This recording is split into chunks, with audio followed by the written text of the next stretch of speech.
She'd wanted to drown herself in the lake, but a whirlpool dragged her into another world. When she woke up, she found herself in a strange room, surrounded by people with blank-faced expressions and fresh surgical scars. A chill went down her spine. First, figure out where this place is, she thought, then find a way to escape. Suddenly, a drooling, heavy-set woman leaned in close, a snot bubble inflating in her nostril. The girl recoiled. The woman just stared at her dumbly. Awkwardly, the girl scratched her head and asked where they were. But the woman could only babble incoherently. A slogan was printed on her clothes: "The Center for Human Sustenance." The thin girl's jaw dropped. She thought she'd been captured by some secret research organization that wanted to turn her into a freakish half-human, half-thing. The thought alone was enough to scare the life out of her. Just then, she saw the shadow of a wolf cast on the wall outside the room.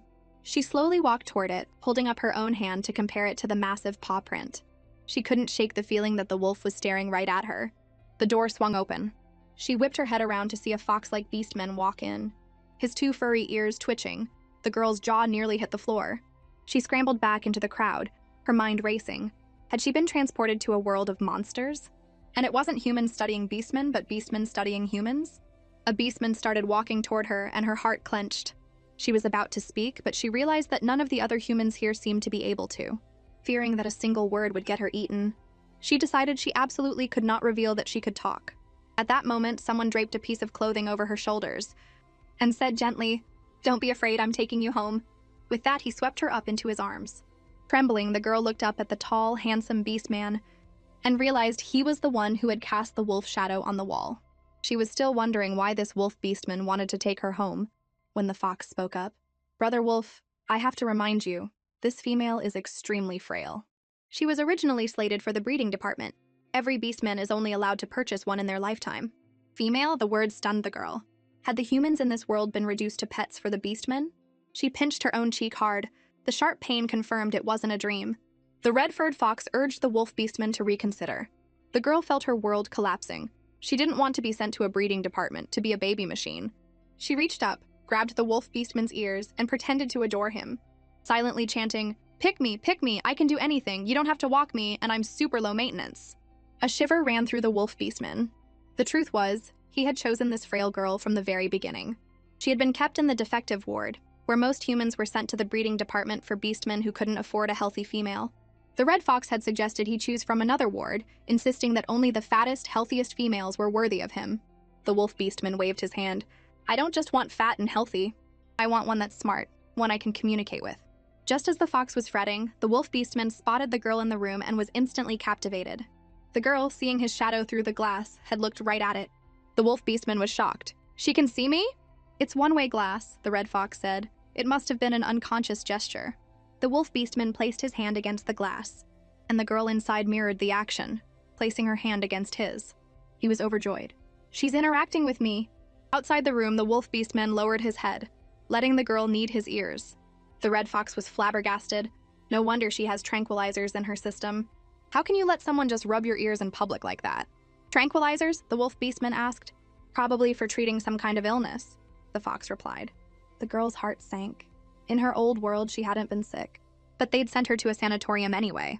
Now she definitely didn't want to be sent to the breeding department. She had to make this big gray wolf take her.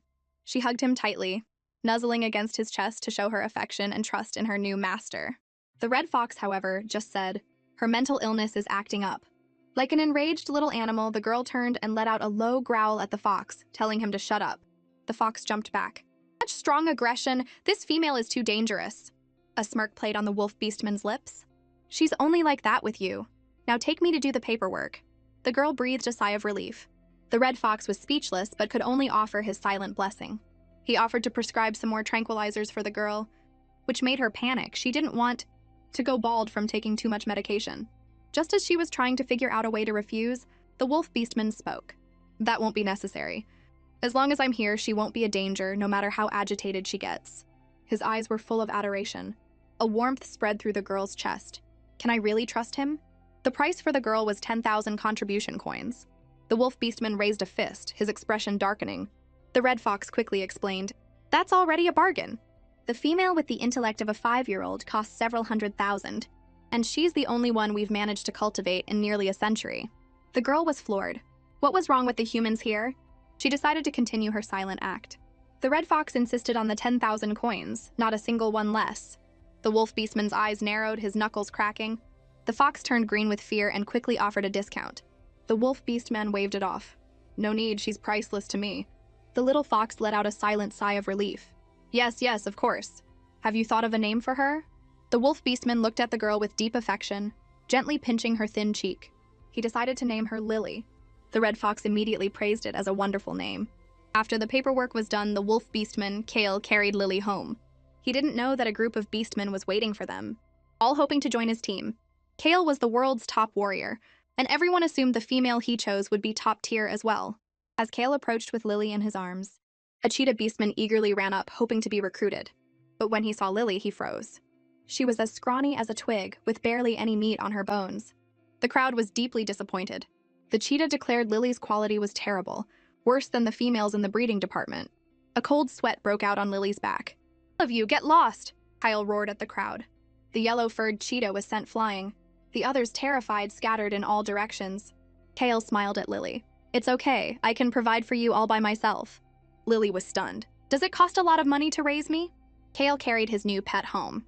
Soon he heard footsteps behind him. His eyes narrowed as he turned to see a bear beastman blocking his path. Lily gasped silently. "What a huge black bear. What does he want with my master?" She subconsciously clapped a hand over her mouth. Oops, how did I start calling him master so naturally? Kale's face was grim. "I don't need teammates." The large black bear pointed at Lily. "She needs someone to look after her." Kale's eyes narrowed as he quickened his pace, carrying Lily away. It dawned on Lily that the bear beastman was applying to be her nanny. She sighed. "Looks like my dumb master is pretty poor." No wonder he picked the cheapest pet. But a short distance later, the big black bear was following them again. When they arrived at Kale's home, Lily was utterly shocked. He wasn't poor, he was just cheap. Kale opened the door, and a giant pitcher plant came into view. Lily, fascinated, trotted over to it. The next second, the plant shot out a vine and swallowed her whole. Furious, Kale tied up the pitcher plant. Lily was scared out of her wits. Why is this wolf growing such a dangerous plant in his house? Is he trying to train his reflexes? Strangely, there were almost no plants on the streets in this world, yet the air was exceptionally fresh. As she was lost in thought, Kale tilted her small, thin face up. "I'm going to tell you my name now. You have to learn it. It's very important." Lily was confused. Do pets need to know their master's name? Then again, being able to boss her master around didn't sound too bad. The wolf beastman introduced himself as Kale and told her to repeat after him. Lily was about to speak when she remembered that most humans in this world couldn't talk. If she repeated his name, she'd blow her cover. She didn't want to be put on display for all the beastmen to gawk at. Better to play dumb for now. She pretended not to understand, staring at him blankly. Kale just ruffled her hair, thinking he was being too hasty. Just then, a delivery of supplies for Lily arrived. Kale went out to get them, telling her to play on the bed. Once Kale was gone, Lily let out a sigh of relief and flopped onto the bed. That was close, almost blew it. Suddenly, a strange feeling came over her, and she started bouncing on the bed like it was a trampoline. Outside, Kale was checking the supplies when he heard a loud crash from the room. Thinking something had happened to Lily, he burst in with the speed of a man who's been single for 200 years. He found her bouncing back and forth on the bed, full of energy. A smile tugged at his lips. "Looks like I made the right choice. My Lily is amazing." But after a few minutes, Lily was panting and exhausted. The next moment, she fainted on the bed. Kale rushed over to check on her and found she had simply fallen asleep. He carried her to the bathroom to clean her up. Lily's hand slipped into the water, and she groggily opened her eyes to find herself draped over the big gray wolf Kale. She scrambled backward in terror. The feeling of his furry, wet wolf coat made her so scared she could have wet herself. She tried to stand, but the fur was too slippery. She stumbled and fell back into the tub, gulping down bathwater. Luckily, Kale pulled her up in time, saving her from either choking or drowning. Soapy water got into her eyes, but Kyle just stared at her blankly. The more she rubbed her eyes, the harder they were to open. She cursed her dumb master internally. "Let's have privacy too! Rinse my face and get out!" Mortified, she dunked her head under the water. Kyle chuckled. Lily really is smart. He used the shower head to rinse the soap from her face, and then helped dry her off. But one of her eyes still wouldn't open. Seeing that it wasn't clean, Kale actually licked the corner of her eye with his tongue, then held her face. "There, all clean now." Lily's face turned as red as an apple. She grabbed his ear, fuming internally. "Control your canine instincts, stop licking me!" She stood up with a splash, angrily trying to get out of the tub. But one look around made her freeze. The bathroom was full of obstacles she couldn't climb over. She knew nothing about this world. Even if she escaped this house, the beastmen outside were like a pack of hungry wolves. Without Kale's protection, she'd probably be eaten without a trace. With that thought, she sat back down in the water, telling herself to calm down. It's just a bath. I used to give my dog baths when I was little. Seeing her calm down, Kale decided to get it over with quickly. Soon she was all clean. But the thought of Kale washing her body and even using a razor to trim her hair short made her furious. You big bad wolf, you're in big trouble now. I'm going to fight back. Suddenly, she remembered Kale saying that females had to be kept clean to avoid infection after giving birth. The word birth sent a shiver down her spine. He's not going to make me go on pet dates, is he? After her bath, Lily was starving. Kale immediately carried her to the dining area. She expected a delicious meal, but what she saw in her bowl made her stare in disbelief. It was wood chips, soaked in water. She was fuming. You smelly wolf, you're feeding me soaked wood. She watched as Kale picked up a block of wood from the table and started chewing on it with relish. Lily was dumbfounded. She never would have guessed that beastmen ate wood. Kale held out a pill. A wave of fear washed over Lily, and she buried her face in his muscular chest. Didn't you say you wouldn't give me medicine? Did you change your mind because I was causing trouble? Kale gently stroked her head. This is a pill to help you fill out. You're too thin. Lily thought back to all the times people had tricked her into taking medicine by telling her it was candy. But she was afraid he'd force-feed her if she refused. So she came up with a plan. She popped the pill in her mouth and opened wide to show him. Kale was taken aback. Lily is so smart. She seems to understand a lot of what I say. He didn't notice that she had hidden the pill under her tongue. To properly hide the pill, Lily knocked a block of wood off the table, making Kyle bend down to pick it up. While he was distracted, she pulled open her collar and dropped the pill inside her clothes. When Kale handed her the wood, she chose to eat that rather than the pill. But when he brought the soaked wood pulp to her lips, she took a tiny taste and grimaced. The scratchy wood was impossible to swallow. When she heard Kale say he had also mixed a fattening powder into it, she instinctively spat it out, choking and coughing. There was no escaping it. She grumbled to herself, "You're not turning me into a fatty. Being overweight is not healthy." But what could she do? The medicine was mixed in the food, and she couldn't just eat it and spit it back out. Lily pushed the food away and switched to her ultimate weapon, pouting, acting cute, and playing pitiful. To her surprise, it worked. Kale immediately threw the food away. Lily was secretly delighted. It actually worked. Kale's weak spot is so easy to exploit. Just as she was feeling smug, Kale planted a loud kiss on her cheek. Lily's face instantly flushed, and she clapped a hand over his mouth. Meanwhile, the bear beastman had been waiting outside Kale's house, thinking about Lily the whole time. When he saw Kale come out carrying her, he rushed over, luggage in tow. Lily felt a pang of sympathy. It seems like jobs are hard to come by for beastmen. Kale told the big black bear to leave, saying he didn't need a team, and wouldn't share Lily with any other beastman. The bear reached out to touch Lily, but was met with a harsh glare from Kale. He instinctively flinched, but still didn't give up. Kale told Lily to close her eyes, then let out a roar at the bear, shifting into his beast form with a whoosh. Just as he was about to attack, Lily's heart tightened. They both looked terrifyingly strong. This could get ugly.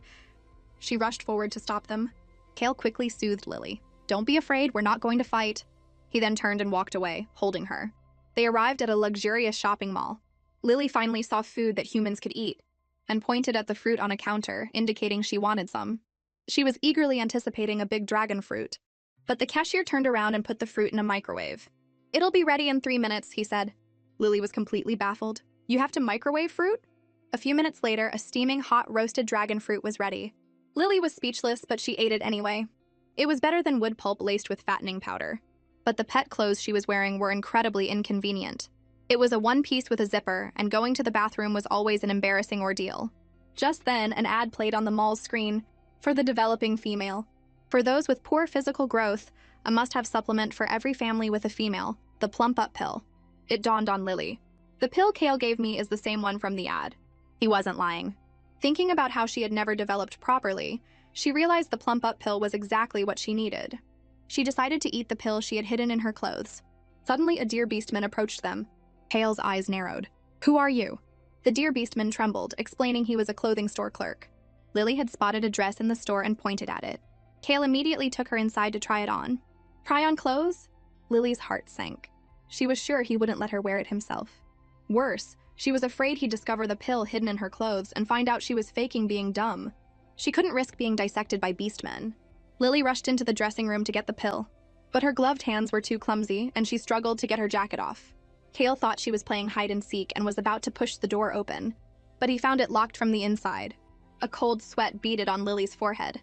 She finally managed to get the jacket off. Just then, the deer clerk arrived with a key to the dressing room. She was running out of time.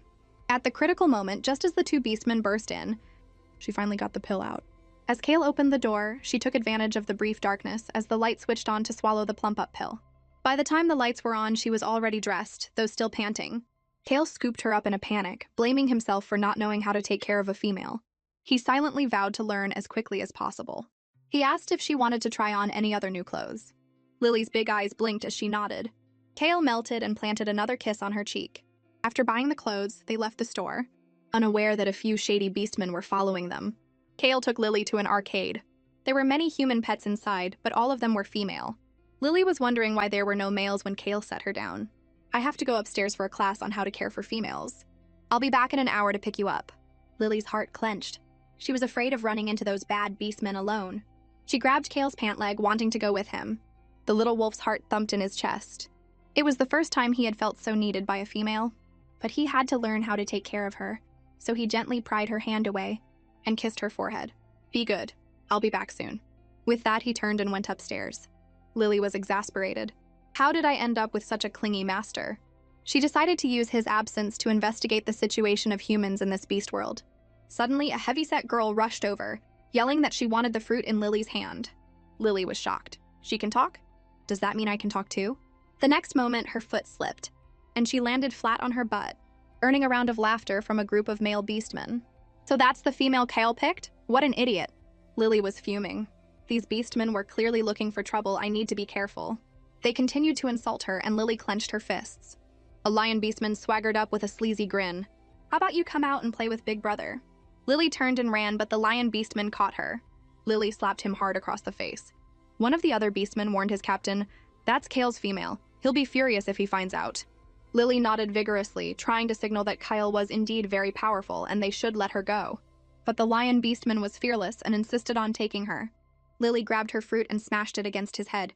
"You big brute, let me go!" The lion beastman snatched the fruit so angry his cavities ached.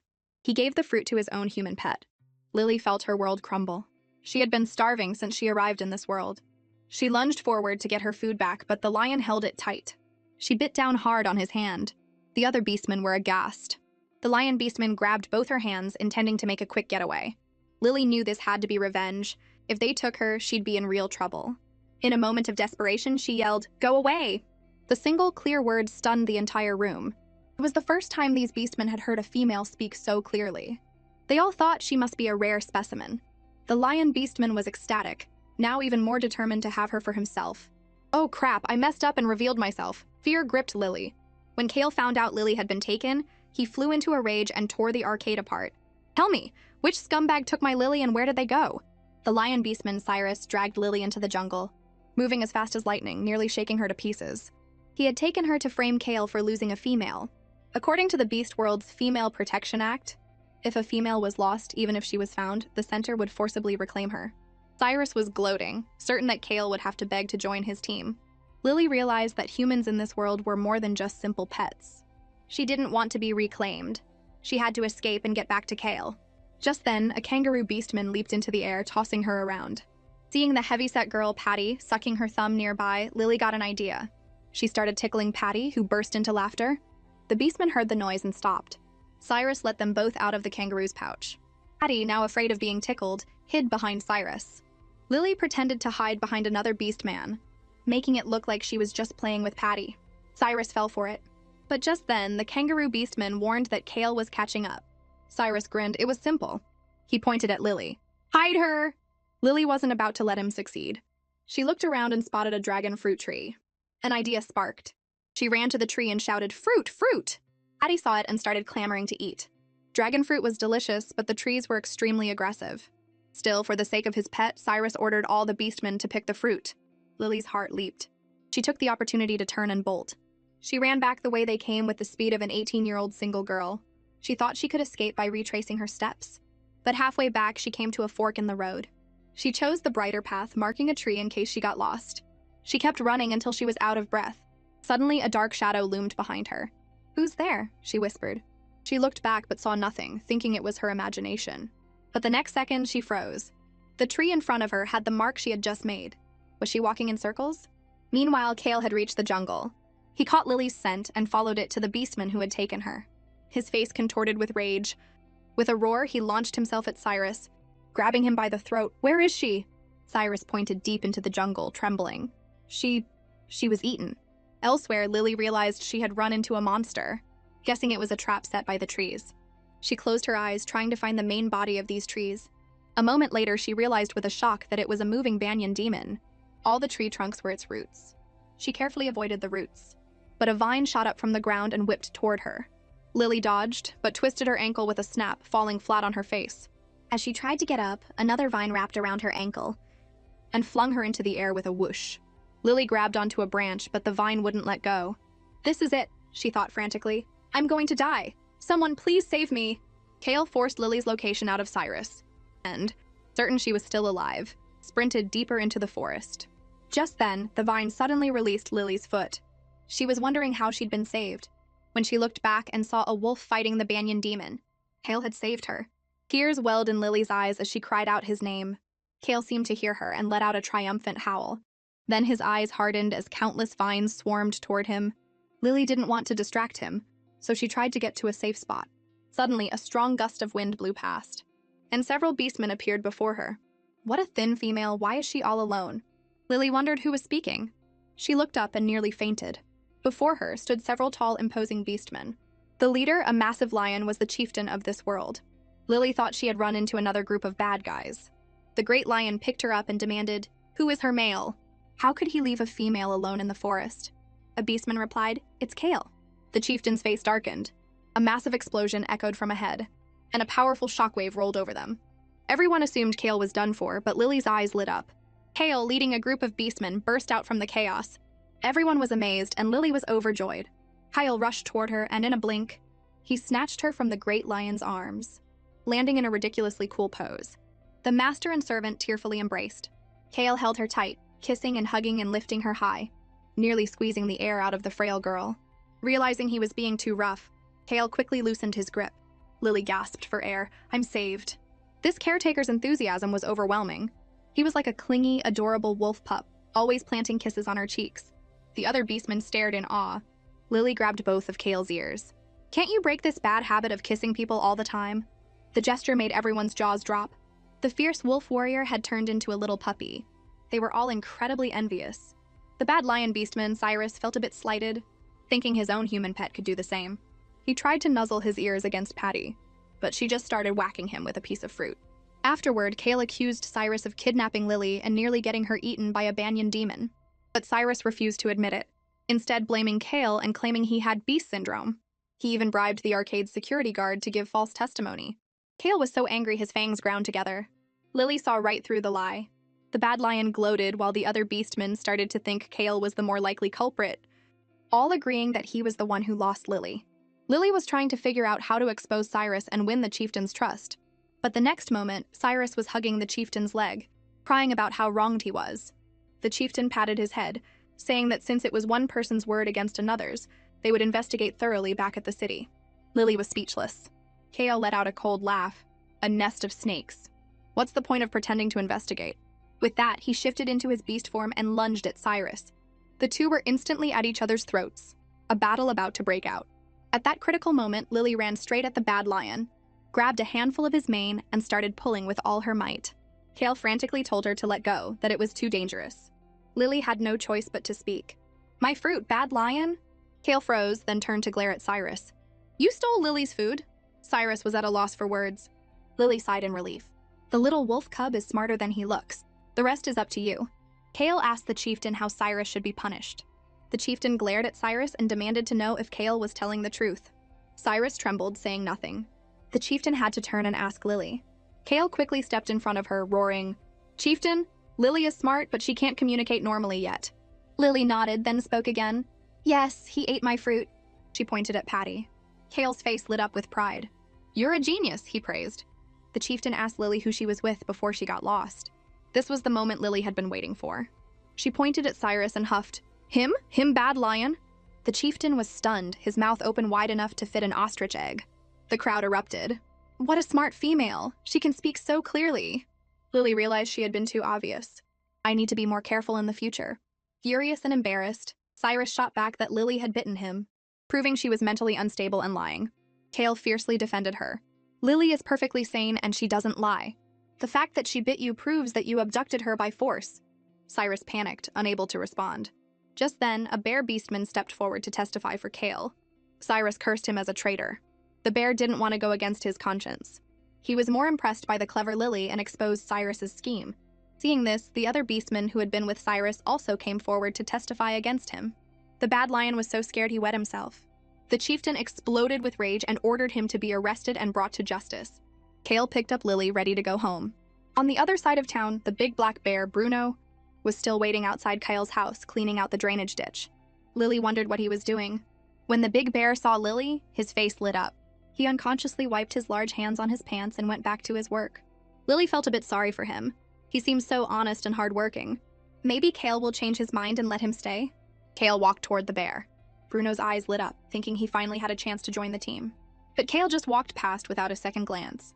Bruno's heart sank. Seeing the bear's dejected look, Lily wanted to help. She tossed him an edible block of wood. Bruno caught it, his heart pounding as he looked at the food that Lily had been eating. In the beast world, a female only gave food to a male she liked. But Lily was just trying to be nice, with no other intentions. Back home, Lily was devouring roasted fruit. Kale wondered why she was still so hungry after eating the special wood, guessing she must have suffered a lot in the forest. His eyes narrowed and he slammed his fist on the table. I will never let Lily be in danger again. He stormed out of the house and glared at the black bear. But Bruno refused to leave, insisting that Kale's team needed help. Kale gritted his teeth and surprisingly invited the black bear inside. Lily, who had just finished eating and was hiccuping, was surprised to see Kyle walk in with Bruno behind him. I can't believe Kale actually got me a nanny. Kale picked up Lily and told Bruno to find a room for himself, then carried her to their room to rest. Bruno, wanting to make a good impression, asked Kale what he needed him to do. Kale's face darkened. I'll call you if I need something. He then carried Lily off for a bath. Lily tried to convince herself. First time's awkward, second time's a habit. I'll get used to it. Seeing her shy and adorable look, the little wolf cub couldn't resist planting another kiss on her cheek. Lily's face flushed crimson. While kissing pets was common in her old world, this level of intimacy felt unsettling. She decided she had to establish some authority with Kale. With a splash, she stood up and stared at him with a serious expression. Startled, Kale instinctively froze, and to his own surprise, actually knelt. A small smile played on Lily's lips. You mess with the bull, you get the horns. Kale looked at her scrawny little body, then lifted her out of the water and was about to call for the black bear. Seeing this, Lily scrambled out of the room, running right into a very surprised Bruno. The black bear blushed furiously. In that instant, Lily's shriek nearly brought the house down. Kale threw Bruno out. Lily was on the verge of tears. Being a pet is terrifying. A little while later, a trembling Bruno brought her the plump-up pill. Lily was exasperated. She didn't want the big bear feeding her, but the pill was already in front of her. Thinking it was better to just get it over with, she swallowed it in one gulp. The big black bear stared at his own hand, his heart thumping wildly. Kale told him to get some water. Bruno, his mind completely filled with thoughts of Lily, didn't hear a word. Kale's eyes narrowed and he kicked him out of the room again. Though Bruno landed on his butt, he was ecstatic. He knew following Kale was the best decision he'd ever made. Kale closed the bathroom door and walked over to Lily, holding out a sparkling crystal. Lily gasped at its beauty and was about to reach for it, but Kale quickly pulled it back. Say my name again and I'll give it to you. She pouted and huffed. Dumb wolf. Kale paused, then held the crystal out to her again. Call me Kay. Lily opened her mouth slightly. Kay. The wolf was full of anticipation. She's going to say it.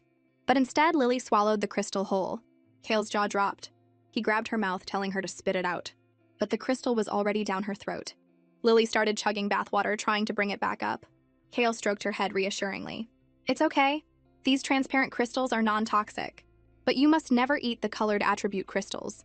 They can be life-threatening. Lily nodded. Don't worry, I wouldn't eat something so dangerous. Kale praised her for being so good and lifted her out of the tub. Lily's eyes grew heavy and a wave of drowsiness washed over her as she fell into a deep sleep. She didn't know that the crystal was slowly dissolving in her stomach, transforming into streams of rainbow-colored light. Unbeknownst to her, Lily was evolving. The next day, Lily woke up feeling refreshed and clear-headed. Suddenly, her vision sharpened, and she could see into the other rooms. Thinking she was still half asleep, she closed her eyes and tried again. Her vision extended all the way to the yard before it faded. Lily was shocked. She had always been able to sense others' spiritual energy, but she never thought she would have it herself. Remembering the crystal she'd swallowed, she realized what had happened and was thrilled. If I can collect enough spiritual energy, I won't have to be a beastman's pet anymore. After getting up, she saw a note Kale had left. Following the instructions, she pressed a switch and heard his recorded message. Lily, the big dummy bear, and I have some errands to run. We'll be back in 2 or 3 hours. Be a good girl and wait for me at home. Lily's eyes lit up. She had over an hour to herself. Finally, a chance to properly investigate this world. Meanwhile, Kale and the black bear, Bruno, were at the Beast Administration Bureau, processing Bruno's residency application. At the last moment, Kale stopped him. Bruno thought he was having second thoughts. Kale laid out his terms for residency. I am the absolute leader of this household. You are not to get close to Lily without my permission. Bruno's face fell. Seeing him silent, Kale thought he might have misjudged him. If you're not willing, you can still... Before he could finish, Bruno raised a fist and shouted, I'm willing, I am. His shout drew the attention of everyone in the hall. He declared, I want to help you take care of Lily. Only then was Kale satisfied and he approved his residency. Bruno had finally joined their family and could help Kale care for Lily. Bruno couldn't wait to get back to see Lily. But Kale's eyes narrowed as he reprimanded him. You need to study how to care for a female and especially how to control yourself. Bruno's face flushed and he resolved to suppress his impulses. At the same time, Lily was at home, poring over books to learn about this world. She was so engrossed that she didn't notice the glove she had flushed down the toilet had clogged the pipes, and water was slowly flooding the floor. Then, while trying to rescue the little bird, Lily was swallowed by the pitcher plant in the yard. Just as she was about to lose consciousness, the wolf beastman, Kale, heard the commotion from inside. Thinking Lily had been kidnapped, his heart seized. He rushed home with the speed of a man who's been single for 20 years, kicked down the door, and rescued her from the plant. Lily could finally breathe, but her lips were turning purple. He's been poisoned, Kyle yelled, rushing her to the Beastman hospital and frantically calling for a doctor. Hearing that a human female had been poisoned, a veterinarian immediately led them to an examination room. A group of doctors surrounded Lily, inspecting her. Seeing the fuss, Lily thought she must have been seriously poisoned, though she felt fine. The doctor urgently asked Kale what the source of the poison was and how she'd ingested it. Kale explained that she'd been caught by the pitcher plant in their yard. The doctors all froze, exchanging confused glances. Well, is the poisoning serious? Kale pressed. After a thorough examination, the doctor said there were no visible signs of poisoning. He asked Kale to remove Lily's outer clothes to expose her arm for a blood draw. Lily blushed and started babbling, pulling up her own sleeve to show that he didn't need to take her clothes off. The sight of her slender, pale arm made everyone stare. Kale gently took her hand as if it were made of glass, but the doctor slapped his hand away. You've already cut off her gloves? They could hurt themselves if they touch things. Lily cringed. Really? Are humans here that fragile? Luckily, she wasn't injured. Kale was puzzled. Her clothes had been fine when he dressed her. He figured the pitcher plant must have torn them. I'm digging that thing up when we get home. He had no idea Lily had cut the gloves herself and flushed them down the toilet, which was now causing their house to flood. After drawing blood, the doctor sent a nurse to run tests. He commented on how thin Lily was, worried she might have other health problems. Kale praised her for being so brave, not even crying during the blood draw. Lily secretly rolled her eyes. It's just a blood test, not like I'm a 3-year-old. This dumb wolf is making such a big deal out of nothing. Suddenly, they heard crying from a nearby room. It was another human girl, afraid of getting a shot. Lily froze. The patients were all male beastmen with human girls, and the doctors and nurses were all male beastmen too. In all her time in the beast world, she had never seen a female beastman or a human male. Are humans and beastmen different species? How could they even be together? The thought sent a shiver down her spine, and she let out a small cry. The doctor reminded Kale not to let Lily get cold, explaining that the other girls were crying because they felt unwell from the chill. Kale gently caressed her cheek. I will. Looking at Lily, who was as thin as a reed, the doctor said her thinness was unhealthy and wanted to prescribe a weight gain supplement. Lily was appalled. Being overweight is what's unhealthy, you quack? She stomped her foot in frustration, and to show these beastmen what true health looked like, she started doing gymnastics, kicking her leg high in the air. Kale's jaw dropped wide enough to fit an ostrich egg. The doctor was so shocked he started to stutter. Lily was secretly pleased. Impressed by my physical fitness, huh? I don't need any weight gain supplements. To her horror, the doctor assumed she had a mental problem and wanted to prescribe tranquilizers. Lily felt her world crumble. She buried her face in Kale's chest, shaking her head. No, I'm not taking any medicine. Kale was certain she was mentally sound and guessed her behavior was due to the pitcher plant. Just then, the nurse returned with the lab results. The doctor took one look and his eyes widened. What does it say? Kale asked anxiously. The doctor shook his head like a bobblehead. I've never seen a report like this. Lily trembled. If even the doctor has never seen it, is there any hope for me? Kyle also assumed the poisoning was severe, but the doctor quickly clarified. The female isn't poisoned. This is the healthiest report I've ever seen. Lily let out a sigh of relief. Kale scooped her up and joyfully tossed her into the air. It's great! Lily, you're the healthiest female. Lily found that she actually enjoyed being tossed in the air. The doctor was baffled. She's so thin, yet all her stats are perfect. Could it be that being thin is actually better for females? After registering Lily with her own dedicated doctor, Kale prepared to take her home. He asked casually, "How did you get caught by the pitcher plant in the yard? Did you open the door yourself?" The mention of the pitcher plant made Lily huff. "You're the one who planted that dangerous thing, and you have the nerve to ask me." Then the word home made her heart drop. Oh no. I turned the house into a pigsty and nearly flooded it. When Kale saw the state of their home, he initially thought they'd been robbed. But the only scent in the house was Lily's, and he instantly knew it was her doing. Lily frantically waved her hands, playing dumb to deny any involvement. "Lily, did you do this?" Kale's face darkened, ready to discipline her. Lily flinched and immediately switched tactics, deploying her ultimate weapon. She started whimpering and making cute noises, her eyes welling up with tears. The wolf beastman melted instantly. His heart softened, and he turned to go clean up the bathroom. Lily paused, then it hit her. The flood in the bathroom was probably because I flushed the gloves. Just as she was thinking this, a roar came from the bathroom. Kale stomped out, holding the shredded glove. "Lily, did you cut this? Who told you could use a knife?" His angry tone startled her, and she pouted, her eyes filling with tears. "Kale is being so mean. I just used a knife, what's the big deal?" Seeing her like this, Kyle's heart softened again. But then he thought, if I don't set boundaries now, what if she gets into real danger later? He had just steeled himself to punish her. When Lily whispered, "Don't like," Lily doesn't like. Kale froze. "You don't like the gloves?" Lily nodded vigorously. "The gloves are to protect your hands," Kale explained. Lily grumbled internally. This dumb master is so full of himself. The gloves are so inconvenient. It feels much better to have my hands free. She looked at her own hands and smiled. Kale's anger vanished. He gave her a gentle tap on the forehead as a small punishment for playing with knives. Then he pulled her into his arms. "If you don't like them, we'll cut up the rest of them too." He decided not to restrict her choices anymore. A warmth spread through Lily's heart. She leaned in and planted a kiss on her wolfmaster's cheek. Kale's heart pounded in his chest, and he hugged her even tighter, nuzzling his face against hers. Lily felt a strange sensation. Just as they were having a tender moment, a thump, thump, thump came from the door. Is that Bruno? Perfect timing. She scampered off to open the door. Kale was fuming. Who is this jerk interrupting at a time like this? The door opened and Lily shrank back. Weren't you locked up? She quickly hid behind Kale. Seeing her fear, Kale roared at the beastman outside. "You're scaring Lily, you criminal, Cyrus!" The lion beastman, Cyrus, broke into a cold sweat.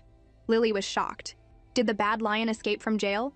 He has a lot of followers, they could be hiding nearby. She used her spiritual energy to scan the area but found no other beastmen. Is he alone? He's no match for Kale, even with 10 more guys. He wouldn't come here just to die. It turned out Cyrus was there to deliver fruit as part of his sentence. Kale took the fruit. "We have dragon fruit. Bring something else next time." Cyrus was furious. "Are you ordering from me now? Do I look like a restaurant?" Kale sprayed the fruit with disinfectant. "You harmed and kidnapped a female, and your only punishment is to bring Lily fruit for a year. That's far too light." Lily was flabbergasted. Is the legal system in the beast world this much of a joke?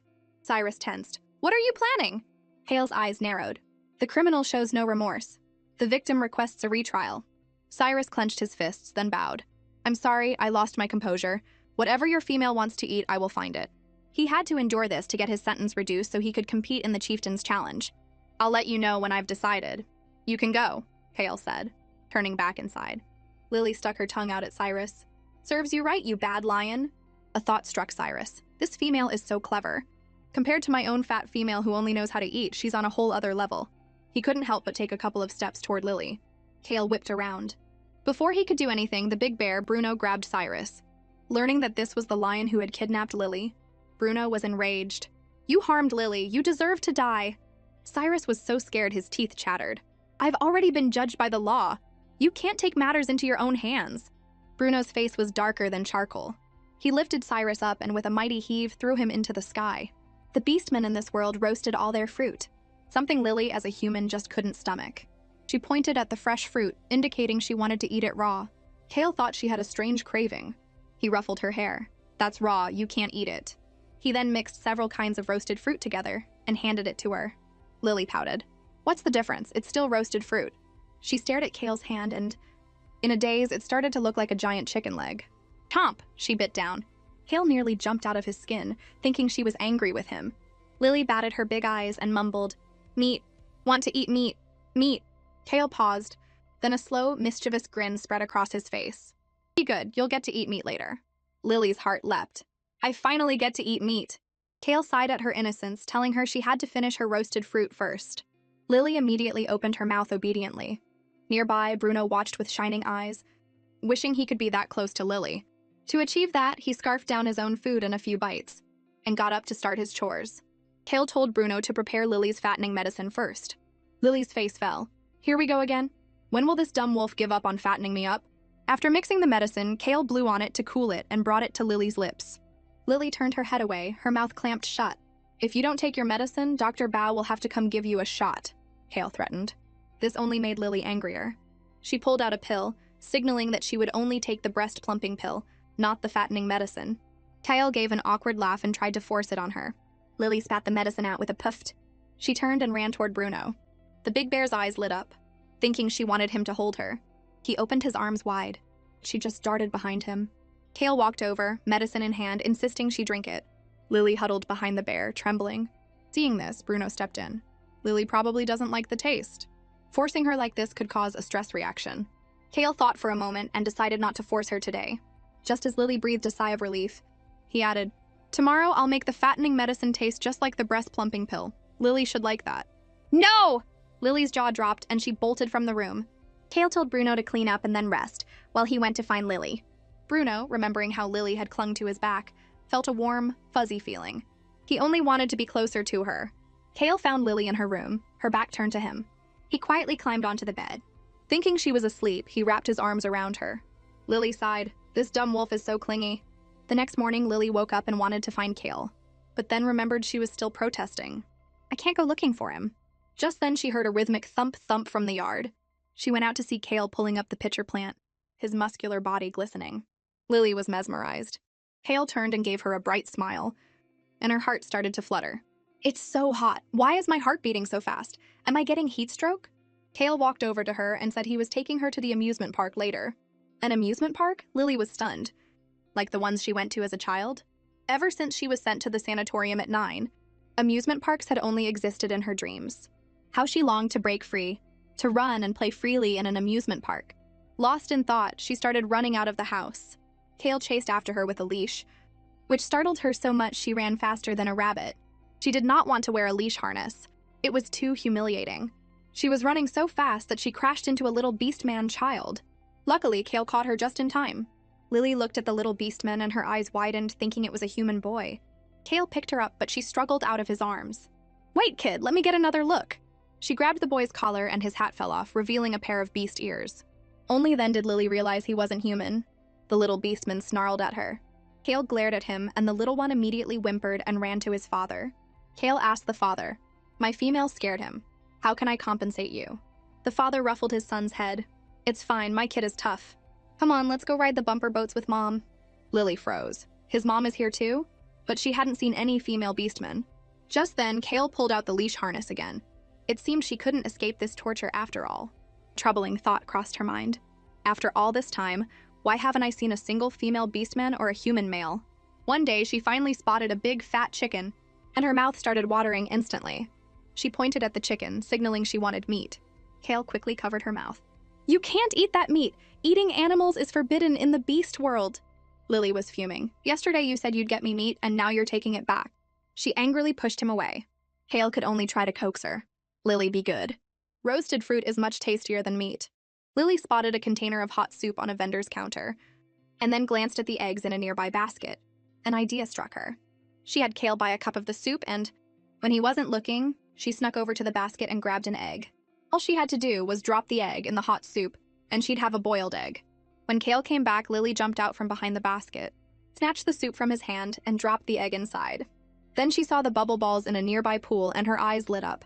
The perfect spot for a picnic. She pointed at the bubbles and exclaimed, "Play balls!" Kale was surprised, thinking she wanted to be alone with him. He was thrilled, but was promptly kicked out of the bubble.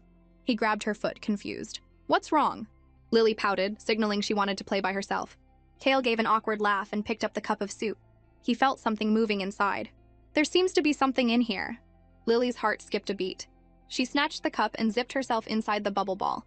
Kale, afraid the soup would spill, told her to bring the cup out. But she just hugged it tightly and whimpered, refusing. He just chuckled and ruffled her hair. You can take it in the ball, but don't open the lid. Lily nodded eagerly. The moment the bubble was sealed, she plunged into the pool with the cup. The cheetah beastman managing the attraction remarked, Your female really knows how to have fun. Kale's lips curled into a proud smile. She's not just smart, she has her own opinions. She even picked the soup herself.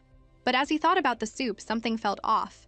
He looked up and saw Lily eating something inside the bubble. The cup only had soup in it. What was she eating?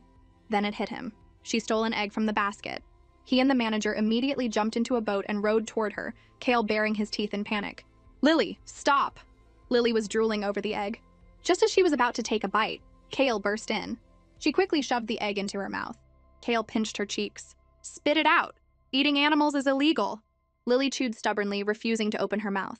In a moment of desperation, Kale opened his own mouth and sucked the egg out of hers. An incredible, delicious flavor spread across his tongue, and he froze. This is amazing.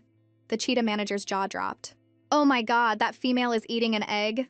Kale quickly spat the egg out. I sucked it out. She didn't swallow it. Lily's face turned beet red. That dumb wolf kissed me again. Meanwhile, Bruno was carrying fruit home. When he overheard some beastmen whispering, Kale was feeding his female an egg at the amusement park. When animals had evolved into beastmen, many species had nearly gone extinct, which was why eating meat was forbidden. Bruno rushed over.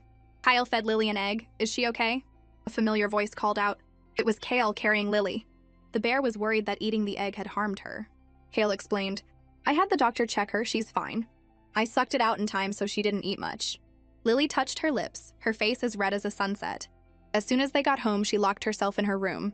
She suddenly realized she had been too naive about her situation. She had thought that with Kale's affection, being a pet for life wouldn't be so bad. But his affection was still bound by the rules of the beast world. Not being able to eat meat was a small thing, but who knew what other bizarre rules existed? What if one day she was forced to breed? She curled up in a corner, completely lost. Outside her door, Kale told Bruno he was going to catch a chicken for Lily. Bruno's face turned pale. Are you crazy? Eating animals is illegal, Kale said calmly. I tasted the egg today. It was delicious. The chicken must be even better. If eating meat doesn't harm her, then I should give her what she wants. Bruno was skeptical and terrified. Lily heard their conversation from her room and was so moved she started to cry. She slowly opened the door. Kale looked at her and made a solemn promise. Tomorrow I'll go catch you a chicken. But 2 weeks passed, and he hadn't caught a single feather. The chickens were hiding in a sugarcane forest, and the sugarcane there had become sentient and aggressive, attacking any creature that wasn't a chicken. It turned out the chickens ate the insects in the forest, and their droppings fertilized the sugarcane, creating a symbiotic relationship. Catching a chicken there was nearly impossible. Suddenly, Lily clutched her stomach, crying out in pain. Oh no, she thought, my period. Bruno smelled blood and immediately became alert. There were no other beastmen or humans around, which made the scent of blood very strange. Lily was on the verge of tears. Of all the times for this to happen, Bruno, fearing danger, wanted to take her to a more populated area, but Lily struggled fiercely. Being surrounded by a crowd would be social suicide. But with every movement, the bleeding worsened and the pain sapped her strength. Meanwhile, Kel had finally caught a chicken. He too smelled the blood on Lily. Bruno guessed it was a hallucinogenic plant making Lily feel unwell. Kyle's heart clenched. What? Give Lily to me! When he took her, Bruno noticed blood on his own arm and thought Lily had injured her bottom. But Kale knew better. Lily's not hurt, she's just growing up. Back home, Kale gave her some medicine for her period, which eased the pain. Lily thought to herself, this little wolf cub is surprisingly thoughtful. Kale noticed a hair on her lips and reached out to brush it away. His fingers accidentally touched her lips with a soft smack. Lily's cheeks flushed. His hand is so warm. Something feels strange. Kale stared at her intently. He thought he might have pinched her cheek too hard and leaned in to check. Let me see, did I hurt you? Lily grabbed his wolf ear. A jolt went through Kale's entire body. Noticing his strange expression, she quickly let go and tried to dive under the covers. But he caught her wrist and pinned her to the bed. What are you doing? Let me go! Lily was both shocked and flustered. Kale was burning up, beads of sweat dripping onto her face. His voice was hoarse. Lily, I like you. Lily's heart pounded. She tried to tell herself he just meant it as a master likes a pet. But Kale swallowed hard, gently lifted her face, and kissed her. Lily's mind went blank. She suddenly shouted, Bear! Bear! Bruno rushed in at the sound of her voice. Lily pleaded with her eyes for help. Kale pulled her clothes straight. "Bruno, get out!" But the bear scolded him. "You're being too hasty. The book says you can't do this when a female is on her period." Lily's pupils dilated, her mind a chaotic mess. Kale calmed down and smiled. "I've waited this long. I don't mind waiting a few more days. I'll make Lily willingly become my mate." That sentence made Lily's brain shut down completely. No wonder she'd never seen a female beastman. No wonder Kale had been so overly familiar with her. She wasn't his pet at all. She was his intended mate. Kale shooed Bruno out and closed the door. Seeing she wasn't covered, he gently pulled the blanket over her and planted another kiss on her cheek. Lily was a whirlwind of emotions, completely unable to understand this world. The next morning, she saw Kale typing on a computer. Thinking she could learn more about the world, she went over, clamoring to see. Kale just smiled and pulled her into his lap. An idea sparked. She rubbed her stomach and whined, "Tummy hungry, want meat?" Her adorable act was irresistible. Kale immediately got up to cook and told Bruno to bring the chicken. While the two beastmen were gone, Lily quickly checked the computer. The truth hit her like a lightning bolt. Over 2,000 years ago, humanity, facing environmental collapse, created a plant growth accelerant that went out of control, leading to an apocalypse. The survivors tried to genetically modify male animals to fight the plants, accidentally creating the powerful beastmen. Humans survived under the beastmen's protection, but the beastmen soon stopped taking orders. To ensure their own procreation, they began to domesticate human females and drive out human males, leaving them to fend for themselves. Over time, beastmen and humans could only produce male offspring. They found the last 3 remaining human males and used them for breeding. But due to inbreeding, modern human females suffered from severe intellectual disabilities and other genetic defects. Learning the truth, Lily completely broke down. After discovering she was Kale's mate, not his pet, Lily had a complete meltdown and bit his arm hard. Kale, thinking she'd seen a scary cartoon, quickly comforted her. "Don't cry, Lily. We'll go eat chicken right now." Just then, Bruno brought in the roasted chicken. Kale glanced at the charred, blackened bird in his hands and was speechless. "By my grandmother's ghost, did you cook this with dynamite?" Bruno quickly peeled off the burnt skin, revealing the meat underneath, and offered it to Lily. Kale was still skeptical. "It's cooked like that. Are you sure the inside is edible?" Lily picked up a salt shaker and sprinkled it evenly over the meat, her movement so practiced that both Kale and Bruno stared in amazement. "Lily really is a genius." Kale couldn't help but praise, tearing off a small piece to try. The moment it hit his tongue, an unparalleled savory flavor exploded in his mouth. Bruno, seeing his strange expression, thought something was wrong with the chicken. He grabbed it and took a huge bite, his face immediately lighting up. "Meat is this delicious!" The two exchanged a knowing look and, completely forgetting about Lily, started devouring the chicken themselves. "Didn't you say you were making this for me? Why are you eating it all?"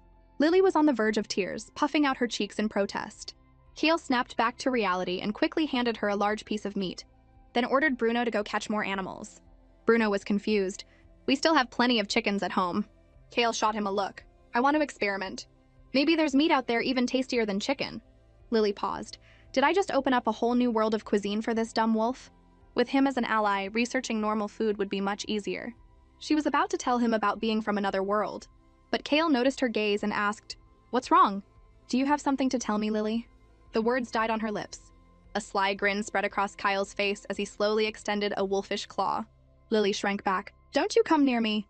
But he only gently wiped a bit of grease from her face. Lily let out a sigh of relief. Just as Kale was about to go hunting, Bruno suddenly spoke up. "We should probably hold off on hunting for a bit. The Chieftain's challenge is in a few days, and you need to prepare." Lily was delighted, more entertainment to watch. Faced with the tough competition, Kale looked completely confident, without a hint of fear. "You big dummy, while I'm gone, don't take Lily out casually. The smarter the female, the more we need to protect her." She froze. "Looks like I have to keep up the act." That night, just as Lily fell asleep, the sugarcane outside began to grow wildly. The next morning, she was woken by the noise and was shocked to see the house surrounded by a dense wall of sugarcane. Bruno quickly reassured her. "Don't be afraid. The barrier weakened ahead of schedule yesterday, causing the sugarcane to grow like crazy." Lily was confused. Bruno, remembering a tip from a book that said you could win a female's favor by talking about things she's interested in, began to explain. When the beast world was first born, most of the land was covered by plants. Beastmen had to constantly fight them to survive. After generations of exploration, we finally found a way to combat the plants, and sealed away the most dangerous ones. When a seal weakens like now, the plants go on a rampage. Seeing no reaction from Lily, Bruno thought he'd made it too complicated. Lily just gave a non-committal "oh" and pretended to be deep in thought. Bruno was amazed. "Wow, Lily is so smart, she understood all that." Lily wanted to facepalm. Why did I say oh? I almost blew my cover! She quickly played dumb, sticking her butt in the air and crowing like a rooster. Chicken poop! Bruno was completely baffled. He gently pinched her cheek and gave an awkward laugh. So Lily didn't understand after all. I'll just tell her a simpler story. And so the big black bear started rambling on about trivial matters related to chicken poop. Lily was so embarrassed she could have dug a 3-bedroom apartment with her toes. Suddenly, a series of roars from nearby broke the awkward silence. It was the day of the annual Chieftains Challenge. Bruno carried Lily to the arena, arriving just in time for Kale's match against Cyrus. Lily's heart tightened. That bad lion will probably try to cheat and hurt Kale. Bruno lifted her onto his shoulders so she could see the stage. According to the rules, both competitors had to remove their clothes and personal items to prevent hidden weapons.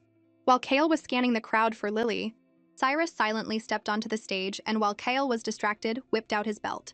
Just as Kale spotted Lily, he heard a whistling sound and dodged just in time. Below, Lily and Bruno held their breath. Kale was furious, but Cyrus just looked smug. Unable to stand it any longer, Kale shifted into his beast form. Cyrus continued to taunt him. The battle was about to begin. The beastmen in the stands noted that Cyrus, as the chieftain's nephew, was already using psychological tactics. But the chieftain just snorted. What psychological tactics? With the power gap between him and Kale, the angrier Kale gets, the worse Cyrus will lose. Just then, Lily shouted from the crowd, "Oh, dumb wolf, you got this!" The chieftain was stunned. It was the first time he had ever heard a female cheer for a male. Hearing Lily's encouragement, Kale's confidence soared, and he lunged, sinking his teeth into Cyrus. Lily excitedly waved her little hands. "You're amazing, dumb wolf. Take down the bad lion." The other beastmen were astonished, all remarking on how smart Lily was. But Bruno shot them a death glare that made them wet their pants and turn away. Feeling the arena was too hot and unsafe, he took Lily to the females' resting area. A cool breeze washed over her. "It's so crowded and open. Why does it feel like there's air conditioning? Is this some new Beast World tech?" Meanwhile, on stage, Kale and Cyrus were locked in a fierce battle. When Lily saw Kale get slashed across the neck, her heart ached. Bruno reassured her that Kale was much stronger, and the scratch was nothing. Kale moved like a blur around Cyrus, who couldn't track him. Seizing an opportunity, he launched a fatal attack, biting through Cyrus's neck. The bad lion writhed in pain, screaming, "I give up, let me go!" The crowd erupted in cheers. Kyle had won. He shifted back to his human form and trotted over to Lily. Lily quickly closed her eyes, relieved that Bruno had brought clothes for him. After several rounds, the top 10 challengers were selected. The chieftain leaped down from his platform, and with a whoosh shed his outer garments. Who's first? The 10 challengers who had just been so boastful immediately lost their nerve. No one stepped forward. Cyrus sneered, "A bunch of cowards." A beastman next to him suggested he go first, but Cyrus just punched him. "Who are you to tell me what to do?" Seeing no one else would go, Kale stepped up. Lily worried that going first would be a disadvantage. Kale ruffled her hair. "Don't worry, I'll be fine." He then ran to the challenge platform and, shifting into his beast form, let out a long howl. The chieftain smirked and his own clothes tore apart as he transformed into a massive lion, twice Kale's size. Lily gasped, "What a huge lion!" Kale knew he couldn't win in a direct confrontation and decided to wait for his opponent to make the first move. They circled each other until finally the chieftain attacked. Lily noticed something. The chieftain's spiritual energy was radiating outward with his movements, while Kale's formed a protective barrier around him. Kale used a powerful move, teleporting around his opponent, but the chieftain saw it coming. Too slow! As the claws swiped, Kale dodged and leaped, pushing his speed to the limit to bite the chieftain's neck. The chieftain dodged, and the platform was smashed, leaving a giant crater. The crowd was amazed. Kale is so strong, the chieftain might be replaced. Only Lily saw the truth. Kale was using all his strength, and his spiritual energy was weakening, while the chieftain was clearly holding back. Kale fought with increasing ferocity, chasing the great lion and nipping at his hindquarters. The crowd was shocked. Is the chieftain getting weaker? He's being chased. Lily tried to focus her spiritual energy to sense theirs, but was distracted by the noise. Bruno, thinking she was scared, covered her ears. Only then could she see clearly that while Kyle seemed to have the upper hand, his spiritual energy was fading, while the chieftain's was much more solid.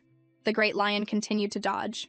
Kale roared in frustration, gathering his spiritual energy for one final blow. The chieftain's eyes narrowed, and he deliberately let Kale hit him in the eye, then fell to the ground, pretending to be in pain. As Kale lunged, the great lion's expression turned vicious. Just as he was about to strike, Lily screamed, "Don't!" Hearing her cry, Kyle teleported away just in time, narrowly escaping death. Kale was ambushed by his opponent and seriously injured. The great lion saw his chance and moved in for the kill. Kale knew a direct fight would be suicide, so he lowered his front legs and whimpered, the signal for surrender. Everyone agreed it was a wise move. Lily looked at the wounds on his body, her heart aching. But the great lion had no intention of letting him go and lunged at Kale viciously. Kale sensed the killing intent. Lily knew this was bad.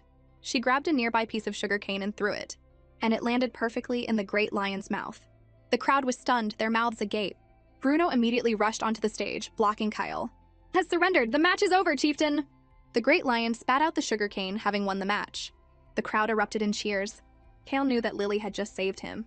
He was sure he had heard her warning, but he couldn't understand how she could have sensed the danger. This went beyond just being smart. Very few beastmen in the entire world could do that. Who was Lily, really? Just then, Lily climbed onto the railing and shouted. Kale was startled. He leaped off the stage and rushed over to her. Lily, be careful, I'll help you down. Lily threw her arms around him, terrified of being alone again. She finally had a home, someone who was good to her, and she didn't want to lose it. Whether Kale was her master or her mate, she accepted it, as long as he would always be with her. Kale gently patted her back. Don't be afraid. Beastman duels are always like this. It's just a scratch on my back.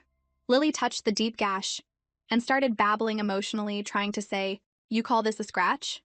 You dumb wolf, you are almost split in two. Kale could see she was worried about him and affectionately nuzzled her forehead. Lily grabbed his wolf ears, biting and pulling. Dumb wolf, don't you ever do anything so dangerous again? The beastman below thought Lily was having another mental breakdown. The other 9 challengers forfeited, and Leo successfully defended his title as chieftain. The crowd went wild. A glint of malice flashed in Leo's eyes. I was so close to eliminating that threat. It's all that female's fault. Cyrus rushed over to suck up to him, but the chieftain just held up a hand to silence him and turned to Kale with false sincerity. Brother Wolf, I'm sorry about that. My energy got a little out of control. I almost killed you by mistake. Lily wanted to slap him. That was no mistake, that was attempted murder. Seeing the chieftain act like a benevolent leader, she couldn't stand it anymore and tugged on Kale's tail, trying to leave. The chieftain glared at her and offered her a piece of sugarcane. You threw this, didn't you? What an interesting little thing. Did you sense the danger and want to protect your male? Kale, noticing the chieftain's suspicion, quickly explained, she just gets excited easily and likes to throw things. He looked at Lily, his mind full of questions. How can she be so smart?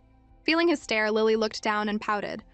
She then took the sugarcane and threw it at the chieftain, babbling while silently cursing. It's all this bad lion's fault. Kale froze. Oh dear, she's throwing things again. The chieftain caught the sugarcane with a half smile. Is it really just overexcitement? I'm not so sure. He thought to himself, this female reminds me of the prehistoric human females described in the history books. Outwardly, he just smiled. It's fine. It's normal for females to be mischievous. But he was already plotting how to take Lily from Kale. As the crowd dispersed, Lily noticed a wishing well. She expected to see turtles or koi fish, but when she got closer, she was shocked to see it was filled with transparent crystals. She had been wondering how to get more crystals, and this was like a gift from heaven. But the edge was too high for her to reach. The moment her hand touched the water, she thought she saw her mother's face. Bruno pulled out his guide to attracting females. Thinking Lily was interested in the well, he was about to explain the crystals when Lily fell into the water with a splash. Lily, be careful! In her daze, it felt like a large hand was reaching for her. The water in the well suddenly started to surge. The big black bear grabbed her clothes. Lily, get out! You're still on your period. You'll get sick if you stay in the cold water. Lily pointed at the crystals in the well. Want stones? Bruno handed her 2. These are for wishes. You can't take them. Lily wanted more. It was now or never. She immediately turned on the charm. Bruno, get them for me? But the big bear firmly refused, afraid of bad karma. Lily was exasperated. Why is this big dummy so superstitious? She sighed and resorted to her ultimate move. She walked over to him, grabbed his collar, and planted a firm kiss on his cheek. Out of nowhere, Kale witnessed it all. A wave of jealousy washed over him, and the temperature around him dropped. The great lion chieftain, standing nearby, taunted, Tisk, tisk, your female is being so affectionate with your teammate in public. She has no shame. Kale's eyes narrowed, and he ground his teeth, his gaze like daggers aimed at Bruno. The big black bear shivered and quickly let go of Lily. She took the opportunity to jump back into the wishing well, splashing him with a mischievous grin. Did my kiss scare you, stupid? Let's see you catch me now. Seeing Bruno standing there, trembling, she wondered why he was shaking so badly. The water wasn't that cold. Bruno, however, was touching his hot cheek, his voice trembling. Lily, I like you too. Lily froze. Why would he say that? His eyes held the same look as Kale's. Isn't he just the nanny? She didn't dare think further. She took a deep breath and plunged her head under the water. A terrifying thought, connected to her not being a pet and Kyle not being her master, surfaced. Could Bruno be my mate too? Her eyes snapped open and she shot out of the water. No, I can't accept this. I only want Kyle as my mate. Kale strode over and lifted her from the well, frowning. Who told you could play in the holy water? You'll get sick. Bruno tried to help wring out her wet clothes, but was shoved aside by Kale. How could you let this happen? Go to the administration bureau and dissolve our family relationship. Lily was bewildered. You need to register as a household member to be a nanny, or is it? Just then, the great lion approached with a fake smile. Brother Wolf, calm down. If Lily kissed him, it means she likes him. Lily was speechless. Shut up, you bad lion. No one will think you're mute if you don't talk. The chieftain advised them to get along, saying they were all one big, happy family. Lily felt a cold sweat break out, nearly fainting on the spot. For the chieftain's sake, Kale dropped the matter. Lily silently vowed to find out Bruno's true identity. She had a handful of crystals from the well in her pocket. Kale wanted to put them back, but the chieftain said, "Let her keep them. They're no use sitting there." Cyrus sidled up. The little female is soaked. Be careful she doesn't catch a cold. Lily shot him a dirty look, and noticed his own mate, the heavy-set Patty, being overly familiar with her nanny. It was definitely not a master-servant relationship. Cyrus invited them to his house. Kale was about to refuse, but Lily spoke up. Let's go. Cyrus was overjoyed and quickly led the way. At his house, Lily tried to ask about Patty and her nanny, but Patty had the intellect of a 5-year-old and was only interested in food. Just as she was getting frustrated, Patty tried to snatch the fruit in front of her. Lily quickly protected it. Cyrus laughed heartily and tried to drag Kale away for a sparring match. Kale refused. We're leaving as soon as Lily is done eating, Cyrus insisted. As they were arguing, they saw Lily feeding Patty fruit, cooing at her like a child. The little heavy-set girl clamored for more. Lily shot Kale a look, signaling she wanted to be alone with Patty. Kale smiled knowingly and stood up. Wait, I'll go spar with you. With only Lily and Patty in the room, Lily snatched the fruit from Patty's hand. If you want to eat, answer my question. Are those beastmen outside your nannies, or are they your mates, like Cyrus? Patty just stared blankly out the window, clearly not understanding. Disappointed, Lily handed the fruit back. Just as she was thinking of another plan, the kangaroo beastman came in. Patty waddled over to him with her fruit, and he smiled, scooped her up, and planted a kiss on her. The gesture was intimate and natural. Lily's eyes nearly popped out of her head. That's how mates interact. So Patty's nanny was really her mate, which meant her own Bruno. An unacceptable conclusion formed in her mind. Bruno is probably my mate too. She locked herself in the bathroom, her mind a tangled mess. The thought that due to the scarcity of females in the beast world, she might end up with more and more nannies and servants made her want to scream, "No, I will never accept this." Suddenly, Cyrus's frantic roar came from outside the door. Who's in the bathroom? Get out now, Patty needs to go. Kale walked over. Have you seen our Lily? Cyrus paused. Don't tell me your female locked herself in there? He turned to get the spare key, but then they heard the toilet flush. That doesn't sound like Lily. What female knows how to use a toilet and flush it? Before he could finish, the bathroom door clicked open and Lily walked out, her face expressionless. Cyrus's jaw dropped. You used the toilet by yourself? And your clothes are perfectly clean, not a single stain? Kale, however, remained calm. He had long known Lily was no ordinary female. He said simply, I taught her how to use the toilet. Cyrus sneered. You taught a female that? You're just lazy. The words were barely out of his mouth when the little heavy-set girl in his arms, Patty, suddenly wet herself, soaking him. Lily shot Cyrus a glare. Look what you did. You made Patty hold it for so long she had an accident. Is this what you call taking care of her? The thought of being treated like an infant, of having someone manage her every bodily function, made her skin crawl. She turned and stormed away. Kale looked at Patty, who was now surrounded by beastmen changing her clothes and feeding her fruit, and frowned thoughtfully. Even the most intelligent female in the city was completely helpless.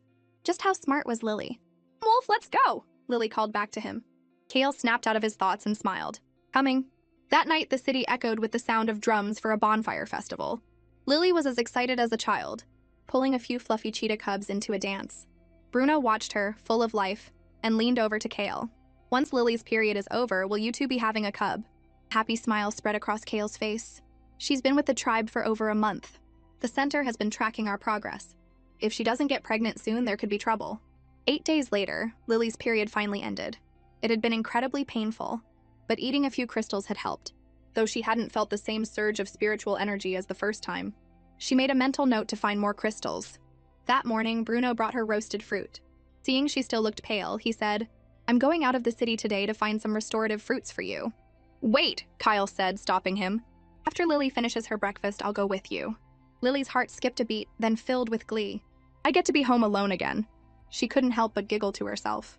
Kale raised an eyebrow. "What, does Lily want to come too?" Lily immediately put on an act, rubbing her eyes and letting out a huge yawn. "Sleepy, want to sleep." Kale saw right through her little scheme and burst out laughing, his abs tensing. Lily eyed him suspiciously. "What's so funny, you dumb wolf?" He reached out and ruffled her hair, gently pinching her nose. "If you're tired, then rest at home." With that, he and Bruno left. As they walked, Bruno was still worrying. "Is it dangerous to leave Lily home alone?" A mysterious smile played on Kale's lips. "Don't worry, I'm fully prepared." He told Bruno to wait for him in the forest and then headed toward the surveillance center. Back at the house, Lily made sure they were gone, then transformed into a little wildcat. She chugged a glass of iced soda and smacked her lips in satisfaction. "Hoo, it's my time to rule." Finally able to speak freely after holding it in for so long. She even started singing at the top of her lungs. Yo, check it out, Kale is a big dumb cat." She slid down the banister and did a little victory dance in the bathroom. Using the toilet without closing the door is the best. She had no idea that a tiny camera was hidden in a potted plant in the living room, broadcasting her every move to Kale's terminal. She built a simple trap in the yard with a basket and quickly caught a chicken. While plucking it, she got covered in feathers, looking like a little calico cat, but she was having the time of her life. At the surveillance center, Kyle set down his coffee, his eyes wide with amazement. He knew Lily was smart, but he never imagined she could catch a chicken so cleverly.